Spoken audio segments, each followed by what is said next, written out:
አዲስ ዓለም አቀፍ የአፍሪካ ቀዳማይ ልጅነት ኮንፈረንስ በአዲስ አበባ ተካሂዷል። በመርሃ ግብሩም ሀገራት ተሞክሯቸውን በመለዋወጥ በቀጣይ መጠናከር ባለባቸው ጉዳዮች ዙሪያ መክረዋል።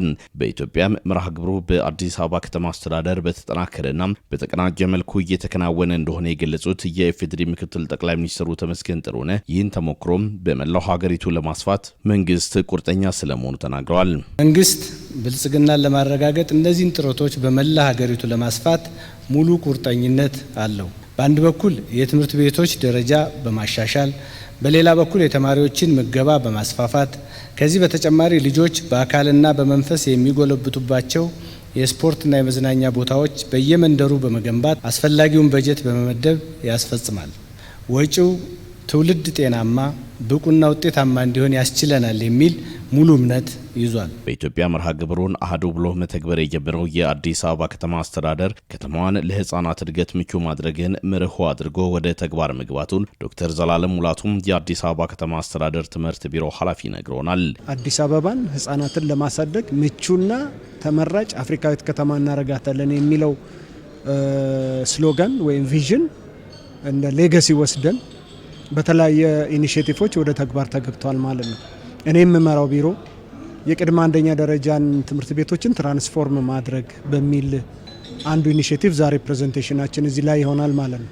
ስለዚህ ከሌላ ሀገርም ለመጡ ኢትዮጵያ ውስጥም ላሉ ብዙ ልምዶችን የሚቀመርበት ትምህርት ቤቶቻችን ምቹና ሳቢ ማራኪ የሆኑበት የቅድመ አንደኛ ደረጃን አክሰስ 100% ያሳደግንበት ባለድርሻ አካላትን ተሳትፎ ማሳደግ የቻልንበት አሰራር ስርዓት ስለሆነ ብዙ ልምዶችን ለሌሎች ማካፈል የሚቻልበትን ሁኔታ ዛሬ ያቅርበናል ማለት ነው። ያሲን ከሊል የወራቤ ከተማ አስተዳደር ከንቲባ ናቸው። በከተማ አስተዳደሩ ለመርሃ ግብሩ ስኬታማነት ብርቱ ጥረት እየተደረገ እንደሆነ ይናገራሉ። ቅድመ መደበኛ ትምህርት ቤቶች ላይ ተማሪዎችን እንክብካቤ የማድረግ ራሳቸውን የቻለ ቦታ የማዘጋጀት እንዲሁም ደግሞ ምገባዎችን የማስጀመር ስራዎችን ሰርተናል። እንዲሁም በከተማው ደግሞ ልጆች የሚጫወቱባቸው የሚዝናኑባቸው ቦታዎችን የመፍጠር ሂደት የተጀመረበት ሂደት ነው ያለው። በተለይ ከተማው ላይ እኛ በጅምር ደረጃ የጀመርነው ልጆች የሚጫወቱበት ቦታ የሚዝናኑበትን ቦታ አሁን የጀመርነበት ሂደት ነው ያለው። እንግዲህ ሌላም ሀገር ሳንሄድ እዚህ አዲስ አበባ በሰፊው የተሰራ ስራ አለ። እንግዲህ ይህንንም እኛም በተለይ በጀት አካል ተደርጎ በቀጣዩ በጀት ዓመት በተለይ ከሐምሌ በኋላ በተሻለ መልኩ ቦታዎችን ለይቶ በስፋት መስራት ያለብን መሆኑን ይሰማኛል።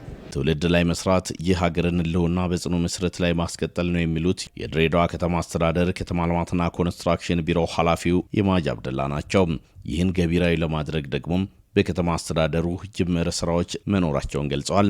ትውልድ ላይ መስራት እንግዲህ የቀጣይ ሀገርን መበየን ነው። ምን አይነት ሀገር ነው መገንባት የምንፈልገው የሚለውን ከሚታይ በአይን ከሚታይ መሰረተ ልማቶች፣ ፎቆች፣ ግንባታ መሰረተ ልማት ብቻ ሳይሆን ምን አይነት ትውልድ መገንባት አለብን፣ ምን አይነት ትውልድ ነው ይሄ ነገር መረከብ ያለበት የሚለውን ነገር መበየን ስለሆነ ያንን መገንባት ስለሆነ በክቡር ምክትል ከንቲባ የሚመራ ቲም ተዋቅሮ በዛ ልክ በየተቋማቶች የሚመለከታቸው የሚያስፈልጋቸውን ይህን ቀዳማዊ ልጅነትን ለመተግበር ከመጀመሪያ ጀምሮ የራሳቸውን እቅድ አዘጋጅቶ እቅዱ ታይቶ የተወሰነ እንቅስቃሴዎች ጀምረናል። ያንን የተጀመረው እንቅስቃሴ እንግዲህ ቀጣይ አስፈተን በስፋት መተግበር ይጠበቅብናል ማለት ነው። በአዲስ አበባ ከተማ እየተካሄደው አዲስ ዓለም አቀፍ የቀዳማይ ልጅነት ኮንፈረንስ በቀጣይ ተግባሩን ይበልጥ ስኬታማ ለማድረግ ትምህርት የተገኘበትና ልምድ እየተቀሰመበት ነው ይላሉ።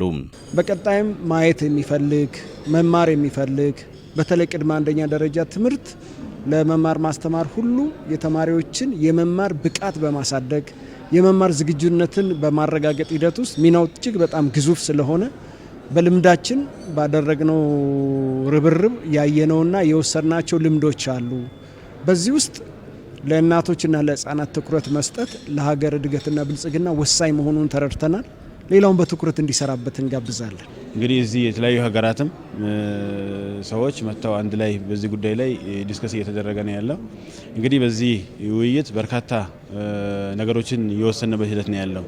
በተለይ ከጥናትና ምርምር የተደረገበት ብዙ የጥናትና ምርምር ውጤቶች የቀረቡበት ሂደት ነው ያለው። አጠቃላይ የህፃናት አያያዝ ላይ እንክብካቤ ላይ አጠቃላይ በህፃናት አይምሮ እድገት ላይ እንዴት መስራት እንዳለብን በተሻለ መልኩ በተለያዩ ሀገራት ተሞክሯቸውን እያቀረቡ ነው ያሉት። እንግዲህ ይህንን እኛም ወስደን በተገቢው እንሰራለን። እንግዲህ ኦልሬዲ ስራው የተጀመረበት ሂደት ነው ያለው። ኢትዮጵያ አዘጋጅነት የተዘጋጀ ዓለም አቀፍ ኮንፈረንስ ስለሆነ እንደ ሀገር ኩራት የሚሰማ ትልቅ ኮንፈረንስ ነው። እዚህ ላይ መሳተፌም እድለኛ ነኝ ይወስዳለኝ። ከዛ በተረፈ ግን በመድረኩ ላይ በጣም ብዙ ልምዶች አግኝተናል። የቀዳማዊ ልጅነት ህጻናትን ልጆችን እንግዲህ ከህጻናት ጀምሮ መንከባከብና ለቀጣይ ሀገር ተረካቢዎችን ለዛ ማዘጋጀት ሀገርን ብቻ ገንብቶ ለቀጣይ ትውልድ ማዘጋጀት ብቻ ሳይሆን ትውልድን ለቀጣይ መጪው ዘመን ማዘጋጀት የሚለው የወሰነው ትምህርትና በጣም ሰፊ ኮንሰፕት ያለው ሰፊ መተግበር የሚቻልና ኦልሬዲ በአዲስ አበባ እየተተገበረ ብዙ ልምድ የሚያገኘንበት ስለሆነ ይሄን ቀጣይ ትምህርት ወስደን በስፋት የምንተገብር ነው የሚሆነው ማለት ነው። ሀገራችንም ስሟን የነበረው በረሃብና በቸነፈር የምትታወቅ አሁን በልማትና በልጆች ማሳደግ ተመራጭ ከተማ መሆኗን ማረጋገጥ ችለናል። በልምድ ተሞክሮ ወስደዋል። ሀገራችን እያደገች ብልጽግናዋ አይቀሬ መሆኑን የሚያረጋግጥ ጅማሮ ስለሆነ ይህንን እያረጋገጥ ነው።